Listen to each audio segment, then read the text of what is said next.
I'm gonna double them, but give me more volume in the headphones. As loud as possible without killing. I got it now. I got it. I got it. Watch out now. I got it. Hold on now. I got it. Play the beat. Okay, let's get serious. First of all, it's not a joke. It's very serious. Christmas album, Merry Christmas, Feliz Navidad. We just want to send this out to my man right now. Tell me, how do you pronounce your name? Tupac. Tupac. Remember, like two, and Pac like pocket. You won't go wrong. Just Tupac. Good. Looking good.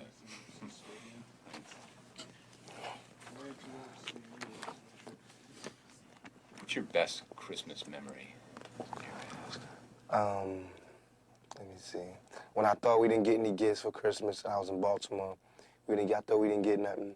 It was a knock on the door. My sister's principal from her school came, and they had like this charity, whatever, where they give like the turkey to the poor family on the block. We was the poor family. So we got this turkey. I got some cheap boots. Got little cheap trinkets. But on Christmas, you want as many trinkets as possible. And so I got a whole bunch of little tiny things. It was cool. We got free cheese, free beans, free butter, free everything. All that little government surplus stuff. But on Christmas, you need it. As opposed to us having an empty refrigerator, empty nothing. So I just remember when it first came, and it's always like a Christmas carol playing around Christmas time on somebody's TV. And I just remember that first feeling, like really feeling like, dang, this is Christmas. This is like the give thing. The give thing. That's when I used to feel the sorriest for my mother. It's because there was no man there, and this is a woman, my mother. She had to tell us, she had to make it like Mary, and there was nothing there. There wasn't even regular dinner, let alone Christmas dinner, and she had to like explain to us how, it's so hard to sell that all we need is each other's speech, especially when your stomach hurts, and she's telling us that as our stomachs are going, she's going, all we need is each other. It's meat. But I thought it was just so beautiful how she just would be strong and she would do it. And she would never use that time to go, your fathers are really jerks, they really left me here. But they did. Our fathers really did leave her. And our fathers, like my father, my sister's father, different fathers, but they really did leave us. And, they didn't call on Christmas to help my mother explain why the hell we ain't get no gifts. They was just like, with they woman, wherever they was, being big shotty, being Santa Claus to somebody else's kids. And so, no love taken from my father, God rest his soul, but, I got it. He better not expect nothing big on Christmas. Tell me about some of the special things that someone growing up in the inner city in your situation deals with. Okay. Man, it's like, that's deep. It's like, when you're born, usually you're born into a dynasty or an empire, right? You're born like as a junior or, following in your father's footsteps. You always tell your father, he did this, or your father, or your grandfather, he did this, or we got this, or the family heirlooms. There's none of that in the outer city. I call it the outer city because we left out. There's nothing. We don't get any family heirlooms, the family crest, all that stuff that you would think is so important was meaningless. Because come on. Our family crest was cotton. You know what I'm saying? It's like, man, it's like the only thing we can really leave behind is culture, is music, and dignity and determination. That's what we had. So it's like, I feel as though I'm cheated because instead of me fulfilling my prophecy, I have to start one. Instead of me, doing a good job and carrying on the empire, I have to build one. And that's a hell of a job for a 21-year-old. You know what I'm saying? That's a hell of a job for any youngster, male or female, to have to build an empire for your family. You know what I'm saying? And it's like, especially when the odds is that, there's somebody else who lives in the inner city, the real inner city, suburbia, who, when he's born, 16, he gets a car, automatic.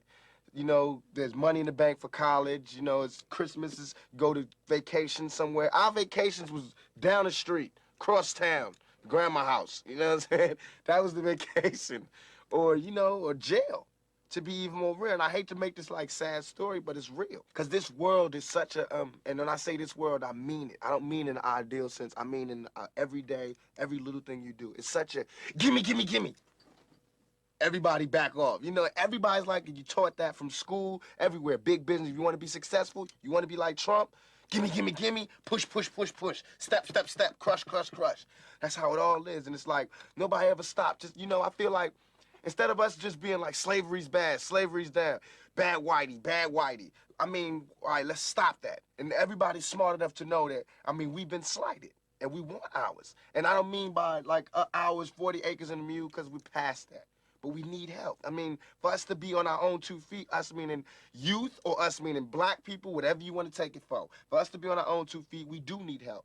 Because we have been here, we have been a good friend. If you want to make it a relationship type thing, we have been there, and now we deserve our payback. It's like you got a friend that you don't never look out for. You know, you dressed up in jewels. Now America's got jewels, and they paid and everything, and they lending money to everybody except us.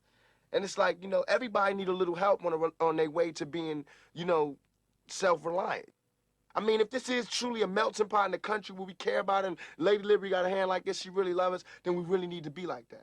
And it needs to be the black kids. And if there's a white person who got money, then he need to help them. He need to help black kids, Mexican kids, Korean kids, whatever. But it need to be real. And it need to be before we all die and then you say, oh, I made a mistake. We should have gave them some money. We really should have helped these folks. It's going to be too late. You know what I'm saying? And then that's when you got to pay your own karma. And that's when God make you punish. When God punishes you. Because I feel like, you know, it's too much money here. I mean, nobody should be hitting lotto for 36 million and we got people starving in the streets. That is not idealistic. That's just real. That is just stupid. There's no way Michael Jackson should have, or whoever Jackson, should have $1,000,000 billion and then there's people starving. There's no way. There's no way that these people should own planes and their people don't have houses, apartments, shacks, drawers, pants. I know you're rich. I know you got $40 billion, but can you just keep it to one house? You only need one house. And if you only got 2 kids, can you just keep it to 2 rooms? I mean, why have 52 rooms and you know there's somebody with no room? It just don't make sense to me.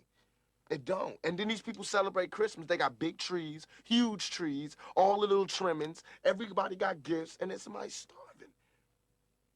And they're having a white Christmas. They're having a great Christmas, eggnog and the whole 9. That's not fair to me. I think that when there's hopelessness, people revolt. Because it's like there's nothing else. Like, you know, it's like we're going, is America going to help us ever?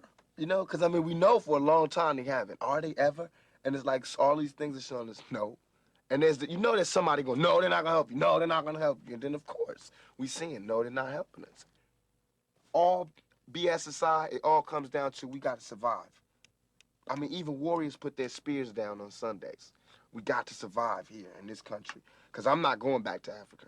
We got to survive here. And for us to survive here, white folks, black folks, Korean folks, Mexican folks, Puerto Ricans, we got to understand each other. We got to take a bigger chance. And when I say Americans, people think I'm talking about Uncle Sam. I mean, like, actually Uncle Sam with the gray hair and the flag. I mean you, the guy, you know, you, the mechanic, wherever, you. I mean, you need to do something. You need to check yourself and see how racist you are. You know what I'm saying? It's real.